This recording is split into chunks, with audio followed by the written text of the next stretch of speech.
Sergio, a lot to talk about. You spend a lot of time with the president. The president really trusts you. You're his book publisher and also run his super PAC. How are his spirits right now? How is he feeling? And give us a little update. I mean, one word that comes to mind this week is unstoppable. And in a sense, if you look at the president's schedule, it is absolutely incredible. We would have a hard time keeping up with it. I couldn't do it. Yesterday alone, he had 3 stops. Georgia, he went back down to Miami, a Latino roundtable there, flew back out, and then at midnight came to Mar-a-Lago. And there was another event literally that he started at midnight. So Did he really? At midnight, he showed up to a movie premiere at Mar-a-Lago and spent 20 minutes there. He had the most incredible energy. I've traveled with him many times, as have you. He will do 3-4 stops in a day. Well, it's not just that, though. I mean, for example, if I'm traveling, I need at least like 30 minutes to decompress. When he's done, he goes on the plane. He's hosting meetings. He's calling people. He's holding court. I mean, the guy is a machine. You're 100% right. I think one of the things that he loves about coming to your events is what a great job Turning Point does. Well, thank you. And it's a plug-and-play event for him. He knows everything's going to go well. That's not always the case when you outsource to other groups, but with Turning Point, it's almost the gold standard. The team does. Lauren does a great job. Lauren does a great job. Mikey does a great job. I mean, you guys have a phenomenal team, and he trusts you, Charlie. I mean, he's known you for many years. In a way, he brags about you that he helped raise you. Well, it's in the kind of the political era, I have to say, President Donald Trump gave me attention, encouragement, and a platform I did not deserve. And a lot of Turning Point's growth is largely thanks to that amount of time he spent with us. Absolutely. And has really allowed us to be force multiplied into Absolutely. what we are now. And we're not doing this just to repay that, but we are doing it. Of course, it's part of it's always around, but we want him to be president because he was a great president to save the country. And Don likes to tell the story. You've heard it a million times, but in 2016, when he was first running, you came into his office. How old were you? I was 23. 23, and Don didn't know who you were at that time, and he said his basic instinct was, the last thing we need is someone who's never done this before. Who didn't go to college. Who never went to college, but and who's never run a political campaign before. And how wrong did you prove that? Well, look, to Don Jr.'s credit, that was his initial reaction, and then he said, all right, fine, you could travel with us. Exactly. Let's see what you got. So, Exactly. I mean, but again, the Trump family has been so good to political entrepreneurs. Yeah. I think that's an untold story of how many, there's like 10 or 12 of us, you being one of them, of entrepreneurs that try to solve problems, that are doing things in this space. And so you are running the Trump Super PAC. You're doing a great job. You know this. I'm not, I'd never, BS you. I text you. Your ads are the best in Arizona. And so kind of talk about the magnitude of what you're doing. You've raised serious money. You're helping the president. The ads are incredibly persuasive. Tell us. So we started the Super PAC about 8 months ago. We have raised over $75 million with very little overhead. We do not have a large staff. We do not have a lot of consultants. We do not pay commissions on large donations. So in a way, we're a little bit different than a lot of other groups. We are running up in the early states. We're in 7 swing states. We're on radio. We're on TV. We're on X. We're on Meta. We're on Google. And so we're trying to fill the void. The other side is outraising us by exponential levels. The other side literally has unlimited amounts of money.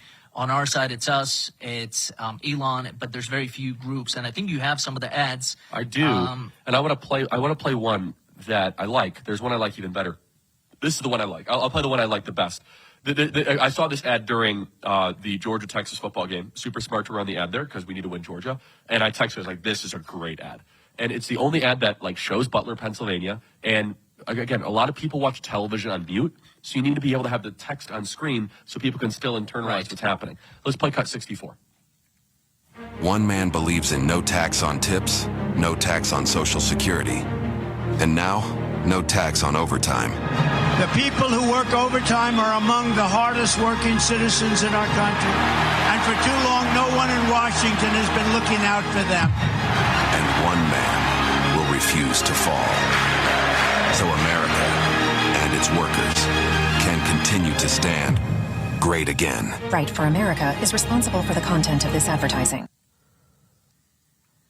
I mean, there is a lot in that ad. Let's emphasize one part of it. I imagine your philosophy is, hey, President Trump is promising no tax on tips, no tax on overtime. We want more swing voters to know that. 100%. He has a record that he's proud of. And when you compare that to the other candidate, the most incredible thing, and the media is not reported on this is a referendum on Joe Biden. And when Kamala Harris refuses to appear with Joe Biden anywhere, we've not seen him together once since their convention. How can you extend her term in the White House if she's embarrassed to be with him? She has no record. She's running away from it. On our side, we have an incredible record, but also we have incredible proposals.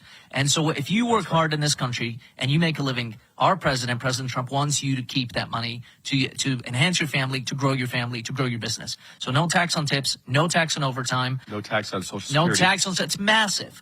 The other side has no proposal. What is their proposal? They'll come out and say, we won't hire taxes. That's their solution. Well, she stole no tax on tips. She stole it, but even her steal was a half steal. That's right. They steal elections better than that. That's right. Let's play another piece of tape here. I like this. This is a little intense ad, but you know what? We got to win, and we got to play to win. We must understand the murderers and the criminals that are being brought into this country. I've been waiting for this. I say this positively. This is the similar type of efficacy the Willie Horton ad had, and it should. Remember the Willie Horton ad back in the night with Michael Dukakis and George H.W. Bush, where it's like, hey, look at these people that have come in the country. And remember, Michael Dukakis supports weekend passes for criminals. And Willie Horton was given a weekend pass and then did, murdered and raped a person. You have real stories of these criminals, 13,000 of which have been let in under Kamala Harris. 13,000 murderers. I want to be clear, 13,000 convicted murderers are living in U.S. communities. Play 63. Under Kamala Harris, over 13,000 illegals convicted of murder are living in American communities, which means they are here. while an additional 15,000 convicted of sexual assault and rape are also living amongst you. Tonight, a migrant has been charged with raping a 15-year-old disabled girl. How will your family survive another 4 years if you may not be able to survive the night? Right for America is responsible for the content of this advertising. I mean, look, that's heavy stuff, but it's true. It's real, and that's the point of these ads. Is this is not a joke. When we talk about the border, it's not that it's a broken border. It's the fact that we filled this nation with illegal immigrant crime, and whether that's rape, whether that's murder, that is in your community. And the other point that we have to make before everybody is that we're being outspent by the other side on Super PAC and all that, but their ads are white noise.